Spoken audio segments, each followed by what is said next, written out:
Matrix मैंने बोला आपको, मैट्रिक्स चैप्टर 3 +4 दोनों चैप्टर कितने मार्क्स के आएंगे बेटा?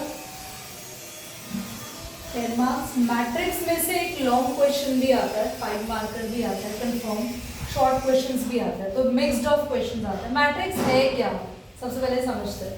मैट्रिक्स क्या है? It is a ordered rectangular array, मतलब एक रेक्टेंगुलर या स्क्वायर फॉर्म में हम नंबर्स को लिखें या फंक्शंस को लिखें। फॉर एग्जांपल इस तरीके से अगर मैं कुछ नंबर्स लिखती हूँ 1 2 3 4 5 6 7 8 9 या फिर 1 2 3 इस तरीके से, फंक्शंस मतलब जरूरी नहीं है नंबर्स वहां पे एबीसीडी अल्फाबेटिकल वो चीजें भी हो सकती है।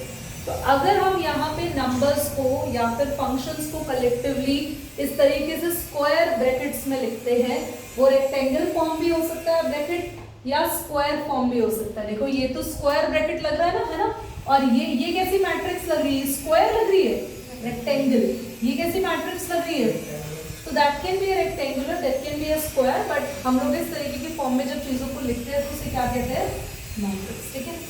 नाउ हर मैट्रिक्स का अपना एक ऑर्डर होता है। कैसे लिखते हैं ऑर्डर को ध्यान से देखो। फॉर एग्जाम्पल मैंने A B C D E F लिखा, जितने भी हॉरिजॉन्टल मैं चीजों को काउंट कर रही हूँ, हॉरिजॉन्टल में 3 ही लाइन है यहाँ पे हॉरिजॉन्टली, तो इनको बोलेंगे रोज। तो हॉरिजॉन्टल में कितनी रोज है बेटा? 3 है ना, मल्टीप्लाई। आप वर्टिकल काउंट करो, कितनी है आपके पास बेटा? कितने सेक्शंस है वर्टिकल? कितने सेक्शंस दिख रहे हैं? 2। तो कॉलम्स कितने हो गए? तो 3 आपके पास है रोज एंड 2 क्या है आपके पास? कॉलम्स। ठीक है। कॉलम कैसे होते हैं? वर्टिकल, एंड रोज को कैसे काउंट करते हैं? हॉरिजॉन्टल। समझ आया? समझ आया? अब आप ये चेक करो कि मैंने सही लिखा है या गलत, तो इनको मल्टीप्लाई कर दो तो टोटल उतने एलिमेंट्स आपको मैट्रिक्स में मिलेंगे। 3 × 2 6 एंड यहाँ पे नंबर्स भी कितने आते हैं? 6। तो order of matrix when solved, जब हम इसको सॉल्व करेंगे, we got the total number of, इन्हें क्या बुलाते हैं? Elements. Good. Total number of elements in the matrix. I hope you got the point.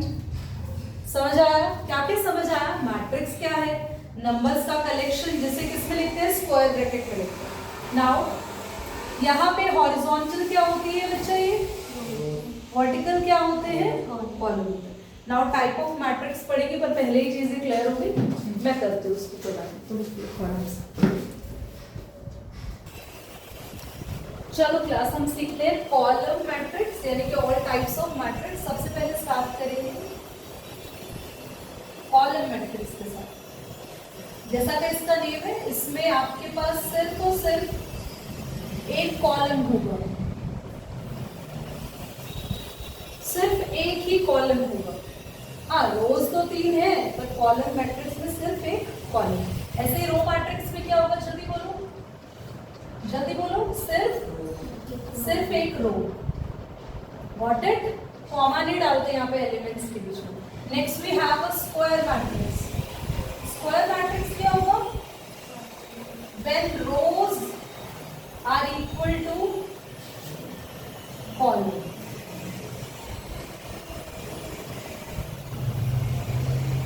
या फिर जितनी रोज है उतने ही कॉलम्स है। समझ आ रहा है फ्रेंड्स? जितने रोज है उतने ही कॉलम्स है। That is we have square matrix. Next we have diagonal matrix. इसका नाम सुन के ही समझ में आ रहा होगा बच्चों, what is the diagonal matrix? सिर्फ डायगोनल पे एलिमेंट्स होंगे, बाकी जगह 0. Okay, only we have elements on diagonal side. Got it? No, एक ही डायगोनल पे होगा। ठीक है। Next we have scalar. Scalar में डायगोनल की ही एक फॉर्म होती है बच्चों। इसमें क्या होता है? इसमें भी एलिमेंट सिर्फ डायगोनल पर ही होंगे, पर वो सारे एलिमेंट सेम होंगे। मतलब वो है तो एक तरीके से डायगोनल मैट्रिक्स, पर डायगोनल का ही एक पार्ट हो गया। If in a diagonal matrix, क्योंकि ये एक असर्शन फॉर्म में पूछ सकता है, if in a diagonal matrix all diagonal elements are, जल्दी बोलो, equal, तो वो क्या बन जाएगा? That is scalar. For example, root 3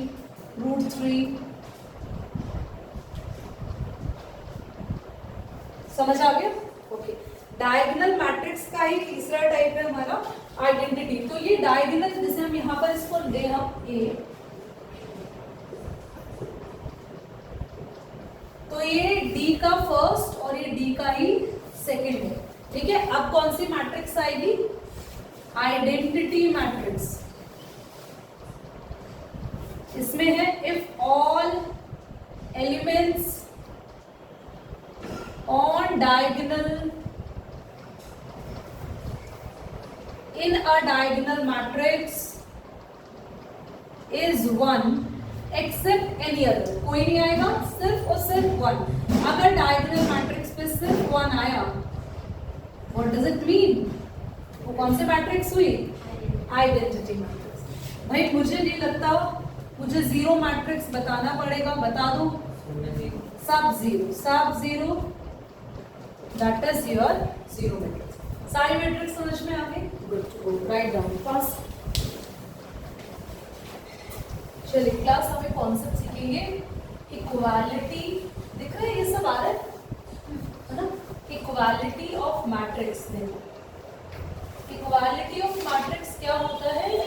अगर दो मैट्रिक्स है आपके पास बच्चों और इनका ऑर्डर सेम है तो हम इन्हें इक्वल रख सकते हैं, ठीक है। दो मैट्रिक्स के ऑर्डर सेम है तो हम उन्हें बराबर रख सकते हैं। और अगर वो इक्वल दी हुई है मैट्रिक्स, मतलब ऐसा नहीं है कि दो मैट्रिक्स सेम है तो कोई भी हमने उठा के बराबर रख, मतलब अगर दो मैट्रिक्स इक्वल है तो पहली बात तो उनके ऑर्डर क्या होने चाहिए? सेम होने चाहिए। और आप देखो इस एलिमेंट के सामने जो एलिमेंट रखा है तो आप ऐसा ए को फाइंड कर सकते हैं 2, what is the value of B then 3, C 4 and D भी 4। समझ आया? तो इसे कहते हैं इक्वालिटी ऑफ मैट्रिक्स। इन मैट्रिक्स को इक्वेट कैसे करते हैं। Next we have order of the matrix पूछा है, जल्दी से बता दो इस मैट्रिक्स का ऑर्डर क्या होगा? हाउ मेनी रोज, कितनी रोज है, कॉलम कितने हैं,